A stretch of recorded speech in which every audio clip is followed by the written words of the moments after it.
ہیں تو مسلم بن عقیل کے بچوں سے بھی نفرت یا بچوں سے بھی ڈر. اب ظالم کوفی ادھر ادھر ڈھونڈنے نکلے. ان بچوں کے ساتھ جو ہوا تھا وہ دردناک ہے، تاریخ میں اور روایات میں موجود ہے. یہ دونوں بچے محمد اور ابراہیم، کوفہ والے تو انہیں پناہ دینے سے منع کر رہے تھے. ایک مرتبہ ایسا ہوا کہ ایک مسلم بن عقیل رضی اللہ تعالیٰ عنہ نے جانے سے پہلے اپنے ایک جان پہچان شخص اور ان کی محبت کرنے والے تھے قاضی شریح، ان کے حوالے کر دیا تھا. کہا کہ ان کو آپ مدینہ طیبہ رخصت کر دینا. قاضی شریح ہے یا کوئی دوسرا نام ہے. امام مسلم بن عقیل نے جن کے لیے وصیت کی تھی ان صاحب نے کیا کیا، کہا ان بچوں کو رات کے وقت سجایا سنوارا اور کہا دیکھو بیٹا، ایک قافلہ آج مدینے کی طرف جا رہا ہے، تم اس قافلے میں شامل ہو جاؤ، تم اپنے گھرانے پہنچ جاؤ گے، تمہارا خاندان مدینے میں ہے، تمہارے باپ تو شہید ہو گئے، تمہارے باپ تو قتل ہو گئے، کوفہ اجنبی ہے، یہاں کس کے گھر رہو گے. بچے سہمے ہوئے، ڈرے ہوئے، باپ کی آغوش تربیت میں ناز و نیام سے آئے ہوئے مان لیا اور کہا ٹھیک ہے. ان صاحب نے اپنے بیٹے کو کہا کہ ان بچوں کو اس قافلے تک پہنچا کر آؤ. بیٹا لے کر گیا، قافلہ نکل گیا تھا، دور سے دکھا دیا وہ دیکھو قافلہ جا رہا ہے، دوڑ کے شامل ہو جاؤ. چھوٹے بچے تھے، دوڑتے رہے اس قافلے کو پکڑنے کے لیے اور قافلہ چلتا رہا، دھول لٹتی رہی.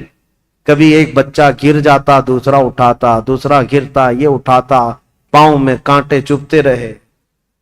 یہ بچے گرتے پڑتے رہ گئے. رات گزر گئی، قافلے کو نہ ملنا تھا نہ ملا اور ڈرتے سہمتے یہ قافلے کے چکر میں گھومتے رہ گئے اور جہاں سے نکلے تھے وہیں آ کر پہنچ گئے. کوفہ کی سرحدی تھی، ڈرے سہمے ہوئے تھے. تو ان دونوں بچوں کو ایک شخص نے دیکھ لیا اور پکڑ کر گرفتار کر کے عبید اللہ بن زیاد کے پاس حاضر کر دیا. عبید اللہ بن زیاد نے کہا ان بچوں کو جیل میں ڈال دو. ابھی ان کا قصہ بعد میں دیکھا جائے.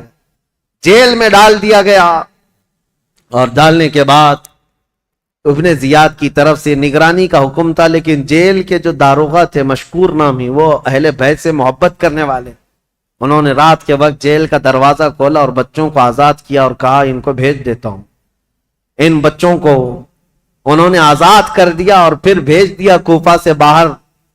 یہ بچے کوفہ سے باہر نکلے اور دریائے فرات کے کنارے ایک درخت کے نیچے تھکے ہارے سو رہے تھے. ایک خاتون پانی بھرنے کے لیے آئی، انہوں نے دیکھا گلاب جیسی رنگت کی حسین شہزادے کس کے ہیں. عورت قریب آئی، پوچھا کون ہو تم؟ کہا ہم مسلم بن عقیل کے بچے ہیں. وہ خاتون تڑپ گئی، کہا اے بچوں، تو میری جو مالکن ہے میرے گھر جس کی میں کنیزہ ہوں، وہ خاتون سیدہ فاطمہ الزہرا کی کنیز ہے، وہ رسول اللہ کے گھر کام کرنے والی خاتون میری مالکن ہے. آج اگر وہ تم کو دیکھے گی تو خوشیوں سے پھولے نہ سمائے گی، خوش ہو جائے گی، چلو میرے گھر. ان دونوں شہزادوں کو وہ اٹھائی اور اپنے گھر لے آئی. اپنی مالکن سے کہا اے خاتون، آج ہمارے گھر بشارت آ گئی، مسلم بن عقیل کے شہزادے فاطمہ کے گھر کے لاڈلے آئے ہوئے ہیں. وہ خاتون دیکھتی ہے، وہ تو خوشیوں میں وجد کرنے لگتی ہے، میرا گھر آج بہاروں سے بھر گیا، میں رسول اللہ کے خاندان کو اپنے گھر کب لا سکتی تھی، آج میری قسمت جاگ گئی. بچوں کو نہلایا دھلایا اور انہیں گرم کھلایا اور کہا بچوں تمہیں کسی بات کی فکر نہیں، تم میرے گھر آرام کرو، جب مناسب ہوگا میں تمہیں خود لے جا کر مدینے چھوڑ آؤں گی. اس خاتون کی بے پناہ محبت تھی ان شہزادوں سے. لیکن تاریخ میں ایک عجیب اتفاق رہا ہے، شیطان کے گھر کبھی ولی اور کبھی ولی کے گھر شیطان، یہ رشتے دیکھنے کو ملے ہیں. اس محب اہل بیت خاتون کے گھر اس کا جو شوہر تھا حارث نام کا، یہ بدبخت لالچی آدمی تھا. یہ دن بھر عبید اللہ بن زیاد کا دیا ہوا انعام کا لالچ لے کر گھوم رہا تھا. لوگ جگہ جگہ گلیوں میں یہ بات مشہور ہو چکی تھی کہ عبید اللہ بن زیاد نے جن دو بچوں کو گرفتار کر کے جیل میں رکھا تھا اور داروغہ نے ان جیل کے دروازوں کو کھول کر بچوں کو آزاد کر دیا، بچے بھاگ گئے. لیکن ہوا کیا، ابن زیاد نے داروغہ کو بلایا، مشکور کو پوچھا کیا کیا، کہا میں نے بچوں کو چھوڑ دیا. کہا کیوں چھوڑ دیا؟ کہا اس لیے چھوڑ دیا کہ کل قیامت کے دن اگر میرا نام